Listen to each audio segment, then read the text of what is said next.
ॐ श्री गुरुभ्यो नमः। हरिः ॐ। वसुदेवसुतं देवं कंसचाणूरमर्दनं देवकी परमानन्दं कृष्णं वन्दे जगद्गुरुं। हे कृष्ण करुणा सिन्धु दीनबन्धु जगत्पते गोपेश गोपिकान्त राधाकान्त नमोस्तुते। নমস্কার। শ্রীমদ্ ভগবদ গীতার অষ্টাদশ অধ্যায় শুরু হলো। আজ প্রথম থেকে দশমতম পর্যন্ত শ্লোক পাঠ, অনুবাদ ও সংক্ষিপ্ত ব্যাখ্যার চেষ্টা করব। ওম শ্রী পরমাত্মনে নমঃ। অথ অষ্টাদশ অধ্যায় মোক্ষ সন্ন্যাস যোগ।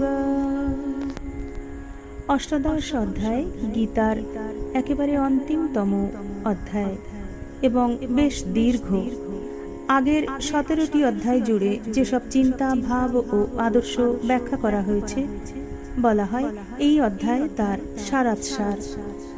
অর্জুনের একটি প্রশ্ন দিয়ে শুরু হয়েছে এই অধ্যায়। অর্জুনের প্রশ্ন, সে আমাদেরই প্রশ্ন, আমাদের সকলেরও একই সমস্যা। আগের অধ্যায়গুলিতে অর্জুন যেসব প্রশ্ন করেছিলেন, শ্রী ভগবান তার যথাযথ উত্তর দিয়েছেন, কিন্তু তবুও অর্জুনের মনে প্রশ্নের বিরাম নেই, ঠিক আমাদেরই মতো। এসব প্রশ্ন নিরন্তর আমাদের মনেও ওঠে। এই অষ্টাদশ অধ্যায়ে অর্জুন আবারও প্রশ্ন তুলেছেন, আমি কি চুপচাপ থাকব না কর্ম করব? কাজ করা ভালো না শান্ত হয়ে থাকা ভালো? কাজ না করে কেউ তো বাঁচতে পারে না, অথচ কাজ করলেও তো ঝামেলা। তাহলে কোন পথ বেছে নেব? অর্জুনের প্রশ্ন। অর্জুন উবাচ সন্ন্যাসস্য মহাবাহো তত্ত্বমিচ্ছামি বেদিতুম ত্যাগস্য চ ঋষিকেশ পৃথক কেশিনী সুদন। অর্জুন বললেন, হে মহাশক্তিশালী ঋষিকেশ, হে কেশী বিনাশক কৃষ্ণ, আমি সন্ন্যাসের ও ত্যাগের স্বরূপ পৃথক পৃথকভাবে জানতে ইচ্ছা করি। কর্মযোগ ও জ্ঞান যোগের বিষয়ে অর্জুন ভগবানকে তৃতীয় অধ্যায়ের প্রারম্ভে অনুযোগ করেছিলেন। পঞ্চম অধ্যায়ের প্রারম্ভে জানতে চেয়েছিলেন এই দুইয়ের মধ্যে শ্রেষ্ঠ কোনটি, আর এখানে জানতে চেয়েছেন এই দুটির তত্ত্ব। অর্জুনের জিজ্ঞাসার উত্তরে ভগবান প্রথমে পরবর্তী দুটি শ্লোকে অন্য দার্শনিক বিদ্বানদের 4টি মত জানিয়েছেন। দ্বিতীয় ও তৃতীয় শ্লোক। শ্রী ভগবানুবাচ কাম্যনং কর্মণং ন্যাসং সন্ন্যাসং কাবয়ো বিদুঃ সর্বকর্ম ফলত্যাগং প্রাহু ত্যাগং বিচক্ষণাঃ ত্যাজ্যং দোষবদিত্যেকে কর্ম প্রাহুর্মনীষিণঃ যজ্ঞদান তপ কর্ম ন ত্যাজ্যমিতি চাপরে।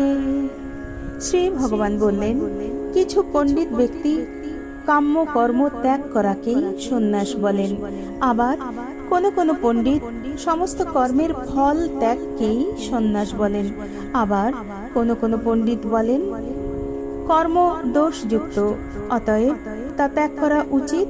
আবার কিছু পণ্ডিত বলেন যজ্ঞ, দান ও তপস্যারূপ কর্ম পরিত্যাগ করা উচিত নয়।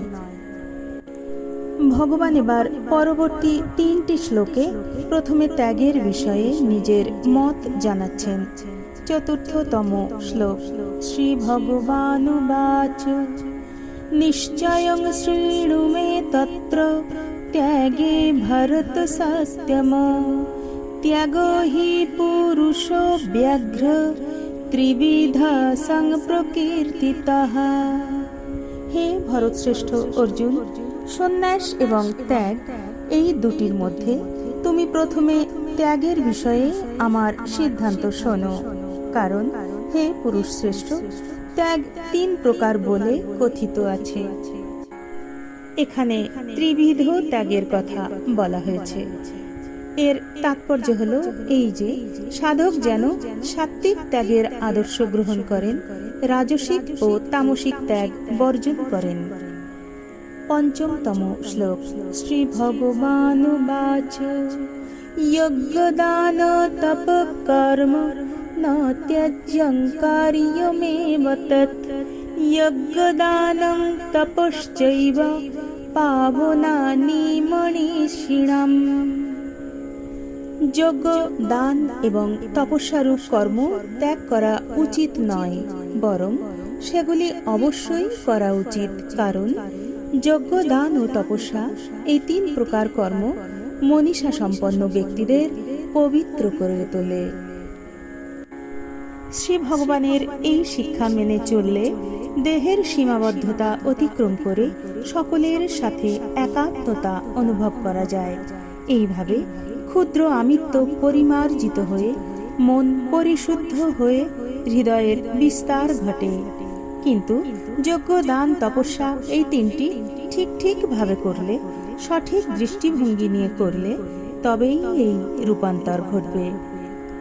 6তম শ্লোকে এই সঠিক দৃষ্টিভঙ্গি প্রসঙ্গে শ্রী ভগবান বললেন, এতান্যপি তু কর্মাণি সংজ্ঞং ত্যক্ত্বা ফলানি চ কর্তব্যানীতি মে পার্থ নিশ্চিতং মাতমুত্তমম। কিন্তু হে পার্থ, এই সব কর্ম আসক্তি ও ফল কামনা ত্যাগ করে করা উচিত। এটি আমার শ্রেষ্ঠ নিশ্চিত মত। অর্জুন এখানে ত্যাগের তত্ত্ব জানতে চেয়েছিলেন, তাই শ্রী ভগবান ত্যাগের এই বিশেষ তত্ত্ব জানিয়েছেন যে আসক্তি এবং ফল উভয়ই ত্যাগ করা উচিত, যাতে সাধক সুস্পষ্টভাবে বোঝেন যে আসক্তি কর্মেও থাকা উচিত নয় এবং তার ফলেও থাকা উচিত নয়। অর্থাৎ কর্মাসক্তি ও ফলাসক্তি হল প্রধান বন্ধন, যা পরিত্যাগ করলে মানুষ যোগারূঢ় হয়। এই অধ্যায়ের 4র্থ শ্লোকে শ্রী ভগবান 3 প্রকার ত্যাগের কথা বলেছেন। পরবর্তী 3টি শ্লোকে সেই ত্রিবিধ ত্যাগের বর্ণনা করেছেন। 7তম শ্লোক।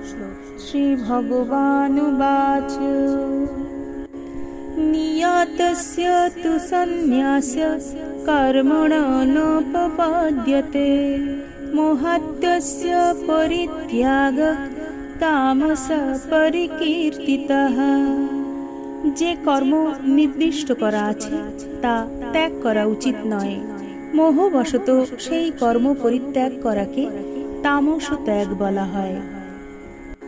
নিয়ত কথার অর্থ নির্দিষ্ট বা বিহিত, যেমন সকলের কল্যাণের জন্য অবশ্য পালনীয় কতগুলি কর্তব্য রাষ্ট্র নাগরিকদের জন্য নির্দিষ্ট করে দেয়, সেই রকম এই সব নিয়ম কানুন সকলের ভালোর জন্য, তাই সকলকেই তার মেনে চলতে হয়। সেই রকম আমাদের আধ্যাত্মিক স্বাস্থ্য রক্ষার জন্যই আধ্যাত্মিক শিক্ষাগুলি দেওয়া হয়েছে, যা আমাদের মেনে চলা উচিত। শ্রী ভগবানুবাচ দুঃখমিত্যেব যৎ কর্ম কায় ক্লেশ ভয়াৎ ত্যজেৎ সকৃত্বা রাজসং ত্যাগং নৈব ত্যাগ ফলং লভেৎ।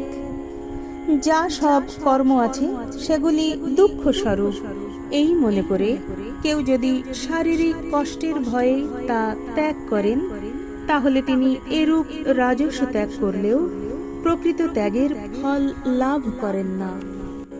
ত্যাগের ফল হল শান্তি এবং রাগ বা আসক্তির ফল হল দুঃখ। ত্যাগের ফলে যে শান্তি রাজসিক মানুষ তা পায় না, কিন্তু আসক্তির ফল যে দুঃখ তা তারা এড়াতে পারে না। 9তম শ্লোক।